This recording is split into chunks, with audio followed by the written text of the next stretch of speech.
시청자 여러분 안녕하십니까. 지역의 이슈와 시민들의 민원을 들여다보며 동네를 논하는 시간, 동네 히로 시간입니다.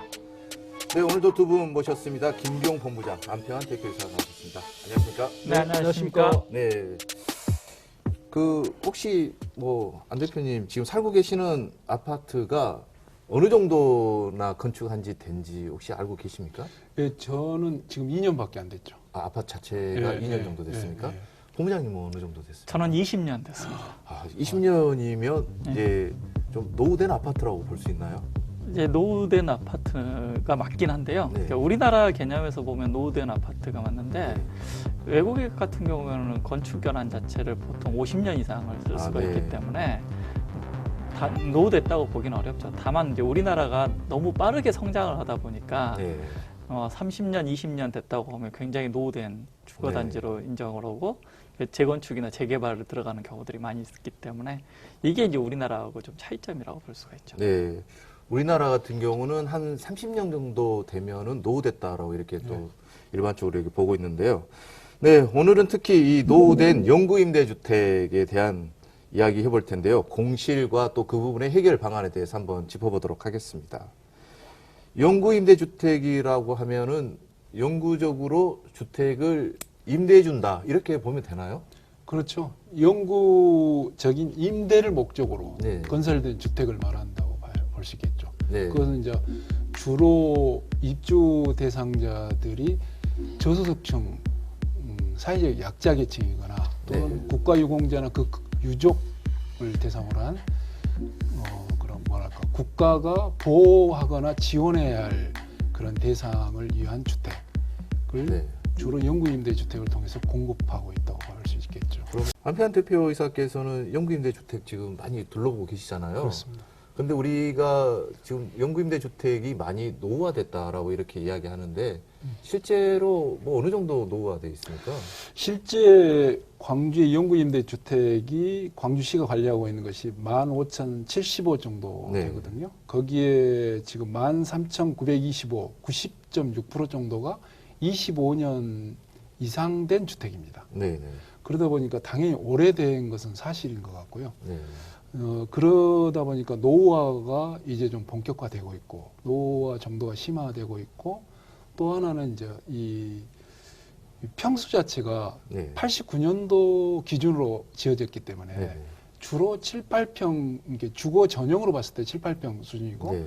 거기에 이제 10평짜리, 11평짜리도 있습니다만은 7, 8평짜리의 그 평수가 낮은 곳은 공실들이 많이 발생하고 네. 있는 상황이기 때문에 그러기도 하고 또 노후화와 함께 좁은 것도 문제가 돼서 공실이 발생하고도 네. 있지만은 교통편이 불편한 곳은 특히 그 노후화가 더 심화되어 나타나고 있습니다. 아무래도 아파트가 오래되고 또 좁다 보니까 이 주거하는 데 있어서 영향이 좀 있다 보니까 또 입주를 좀 꺼리는 그런 현상도 지금 발생하고 있는데요.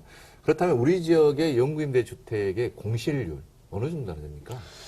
2019년도 지금 전체 영구임대 주택이 15,375 정도라고 네네. 했지 않습니까? 거기서 약 10% 정도니까 1,500세대 정도. 네네. 예, 그 정도 된다고 봐야 되겠죠.